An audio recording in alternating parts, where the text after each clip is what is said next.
Alright everyone, welcome! Today we're diving into something that can be a real headache but also a real moneymaker: dispatching reefer loads. We all know the ins and outs of dry van, but reefers? That's a whole different ballgame, and it all comes down to one thing: temperature. Get it right, you look like a hero. Get it wrong? Well, we've all heard the horror stories. So, this guide is all about keeping you on the profitable side of things, covering the must-dos, the oh no don't use, and some insider tips to boost that bottom line. So what really makes a reefer load different from your standard dry van or flatbed? First up, the obvious one: temperature management. With a dry van, you load it, lock it, and pretty much forget it. With a reefer, you're basically a babysitter for a giant rolling refrigerator. You have to constantly monitor that unit to keep the temps just right. Then there's the payload capacity. That reefer unit and all the insulation are heavy. So you're looking at a max payload around 43,500 pounds, a bit less than the 45,000 you get on a dry van. You gotta watch your weights. Next, the cargo. We're not just talking about lettuce anymore. It could be super sensitive pharmaceuticals, flowers, even fine art. And finally, maintenance. That reefer unit is another piece of machinery that can break. It needs regular upkeep, which means more responsibility, and you guessed it, more cost to manage. Alright, let's get into the nitty-gritty, the absolute golden rules. First, the do's. Always double-check the temperature requirements and get them in writing. No verbal agreements. Pre-cool the trailer before you load.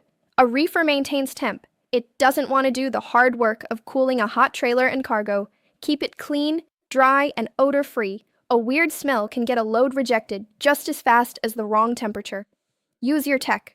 Monitor those temperatures in real time if you can. Keep detailed records of everything: temps, logs, inspections. It's your best defense if a claim comes up.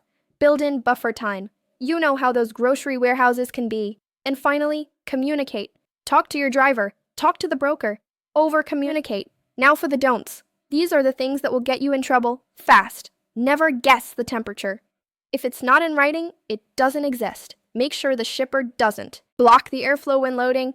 Bad airflow means hot spots and spoiled cargo. Never ever ignore a reefer unit alarm. It's screaming at you for a reason. Don't get rushed into a booking without checking out the broker first. And please, don't skip regular maintenance. An ounce of prevention is worth a truckload of cure. Well, anything but spoiled cargo. Let's look at some common screw-ups and how to avoid them. Mistake: the trailer isn't ready. Not pre-cooled, not clean. What happens? A rejected load and a lot of lost hours. How to prevent it? Use a simple pre-dispatch checklist. Mistake: accepting a hot load when the product is already warmer than it should be. What happens? You get the blame for spoiled cargo and take a big financial hit. How to prevent it? Check the cargo's temperature before it goes on your truck. Mistake: skipping broker checks. What happens? You could be dealing with delayed or even missed payments. How to prevent it? Always vet your brokers, especially on the Loadboards. Mistake: poor record keeping. What happens? It's incredibly tough to defend yourself against a claim. How to prevent it? Keep detailed records of everything. Simple as that. Okay, so where are we finding these great-paying reefer loads? Let's talk Loadboards. For the serious dispatchers, DAT is pretty much essential. It has tons of options and great data for checking rates. Then you have truckstop.com, which is great for its easy navigation and solid broker checks, giving you some peace of mind. If you like doing everything from your phone, app-based platforms like Convoy and Uber Freight are fantastic for instant booking and clear pricing. Honestly, a pro move is to use both DAT and TruckStop. That gives you the most comprehensive view of the market and helps you minimize your risks.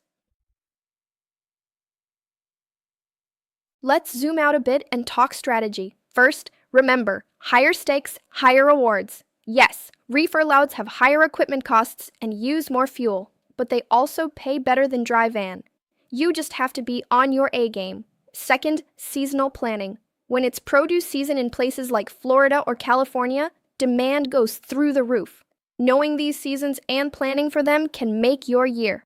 Third, relationship building. This is huge. Building strong, Trusted connections with brokers and direct shippers is how you get steady work and better rates, period.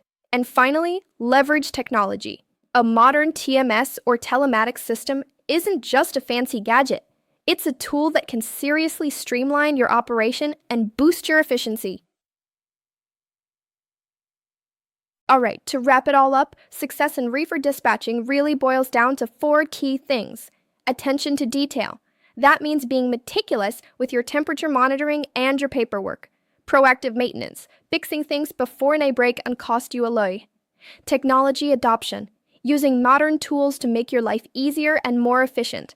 Strong relationships, because in this business, trust is everything.